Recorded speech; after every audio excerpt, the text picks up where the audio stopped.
కోలేటి భాస్కర్ రావు గారిని తాళగిరి గారిని ఆహ్వానిస్తున్నాం. దయచేసి వారు వస్తుందిగా తప్పట్లు కొట్టింది. అలాగే మరొక సలహాదారులుగా కుండ్రు గంగరాజు గారు, వారు కూడా మరి దేవుని పనిలో ముందుంటూ చక్కటి పాటలు పాడుతున్నారు. వారిని కూడా రావాల్సిందిగా తెలియజేస్తున్నాను. అలాగే మూడవ సలహాదారులుగా పులుగు ఆదాం గారు దయచేసి రావాలి. పులుగు ఆదాం గారు కూడా ముగ్గురు పెద్దలు, వీరు వయసు ఇచ్చిన పెద్దలు, అలాగే అన్ని ఇచ్చిన పెద్దలు కాబట్టి వీరి యొక్క సలహాలు సూచన మేరకే సంఘం అంతా ముందుండి మరి నడిపిస్తారు. మిగిలిన పెద్దలందరూ కూడా వీరి యొక్క సలహాలు సూచన మేరకు మరి సంఘం ముందుకు వెళ్తుంది. అలాగే మరి సంఘ గౌరవ అధ్యక్షులుగా మరి ఇక్కడ లేకపోయినా ఎప్పుడు సంఘాన్ని ప్రేమించి సంఘం నాది అని మరి ఎప్పుడు కూడా ముందుండే ఒక కుటుంబం ఉంది. ఆ కుటుంబం ఫస్ట్ నుంచి, ఆ రోజు మేము వెళ్ళిన ఫస్ట్ నుంచి కూడా ఇప్పటి వరకు కూడా వారిని మనం ప్రేమిస్తూనే ఉన్నారు. వారు మరి సంఘ గౌరవ అధ్యక్షులుగా దారా విజయ్ ప్రసాద్ గారిని సంఘ గౌరవ అధ్యక్షులుగా మరి పెట్టడం జరుగుతుంది. అలాగే సంఘ అధ్యక్షులుగా మరి కోటి సమర్పణ రాజు గారిని సంఘ అధ్యక్షులుగా మరి నియమించడం జరుగుతుంది. దయచేసి రావాలి. అలాగే సంఘ ఉపాధ్యక్షులుగా అంటే వైస్ ప్రెసిడెంట్ గా పాము అర్జున్ గారిని పెట్టడం జరుగుతుంది. వారు ఎంతో ఆసక్తి కలిగి దేవుళ్ళు ముందుతున్నారు. కొన్ని పనులు ఇస్తే ఈరోజు రాలేకపోయారు, వారికి కూడా తెలియజేస్తాం. అలాగే సంఘ ప్రధాన కార్యదర్శి అంటే సంఘ సెక్రటరీ, సంఘ సెక్రటరీగా కోలేటి జోవెల్ గారిని రావాల్సిందిగా తెలియజేస్తున్నాం. అలాగే సంఘ కార్యదర్శి అంటే జాయింట్ సెక్రటరీగా మరి జేమ్స్ గారు, మన జేమ్స్ గారిని పెట్టడం జరుగుతుంది. వారికి కూడా. అలాగే సంఘ ట్రెజరర్ గా మరి ఆల్రెడీ బాధ్యత మోస్తున్న నాగేష్ చంద్ర గారిని కంటిన్యూ చేయడం జరుగుతుంది. ఎందుకంటే వారు ఆల్రెడీ బాధ్యత మోస్తున్నారు కాబట్టి చంద్రబాబు గారు కూడా సంఘ ట్రెజరర్గా దయచేసి ఇలాగండి.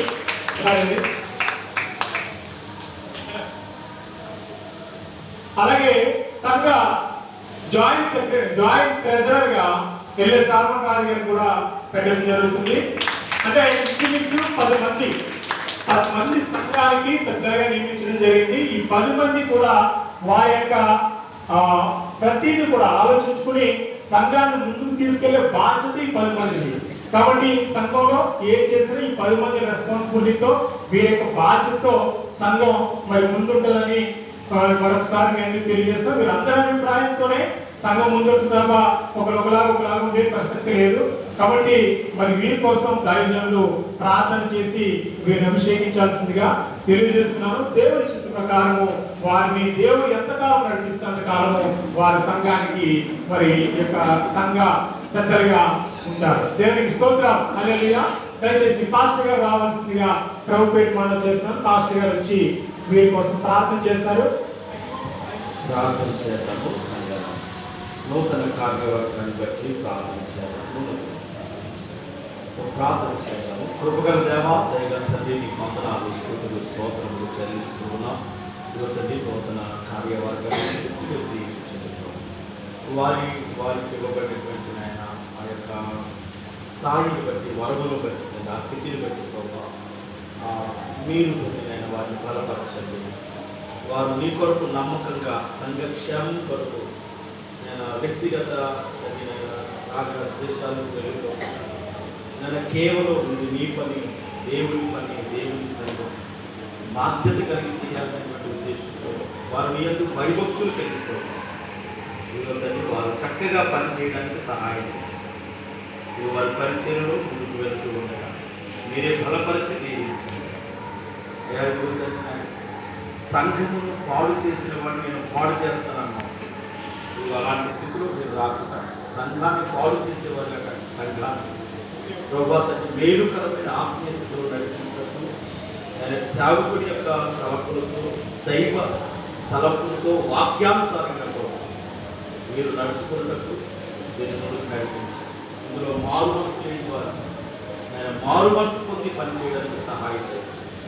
ఇలా ప్రతి వారిని ప్రతి రాబో దినముల్లో ఇప్పుడు బలముగా మీ సంఘ క్షేమం కొరకు ఇక్కడ మీరే అభిషేకించి బలపరిచి దీవించి మహిమ నీకే చేస్తుంది. సంఘం సమక్షంలో, సేవకుల సమక్షంలో ప్రభు అతని ఏర్పాటు చేయబడ్డాడు.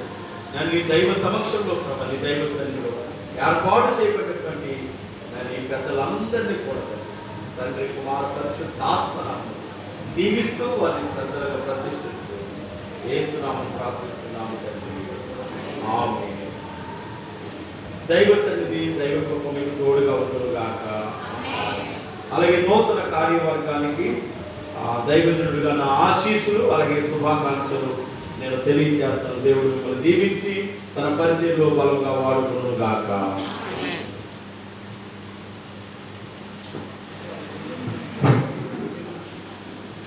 అందరూ గట్టిగా ఒకసారి తప్పలు కూడా ఉండవుగా. దేవుని మహాకార్యము అద్భుతంగా దేవుడు జరిగించిన రీతిని బట్టి ఆయన్ని స్తుతిస్తున్నా. మరి దేవుడు నాకు ఒక బాధ్యత అప్పగించాడు.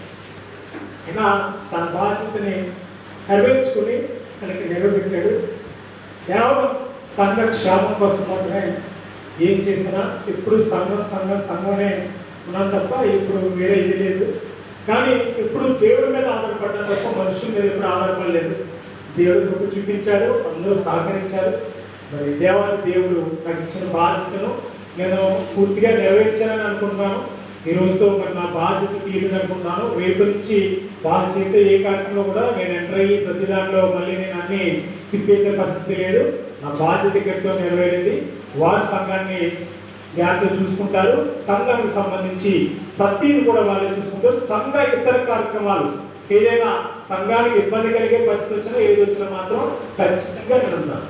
మీ దాంట్లో తిరిగి, ఎందుకంటే సంఘ క్షేమమే నాకు కావాలి కాబట్టి నాకు బాధ అవసరం లేదు.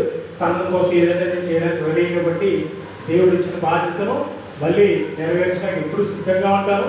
అన్ని విషయాల్లో అడగడంలో ఇవ్వడంలో ప్రతి విషయంలో కూడా ముందే ఇచ్చాడు దేవుడు. అందుని బట్టి దేవునికి మరి స్తుతులు స్తోత్రాలు చెల్లిస్తూ మరి అందరూ లేచి నిలబడదాం. మరి చివరిగా ప్రార్థన ఆశీర్వాదంతో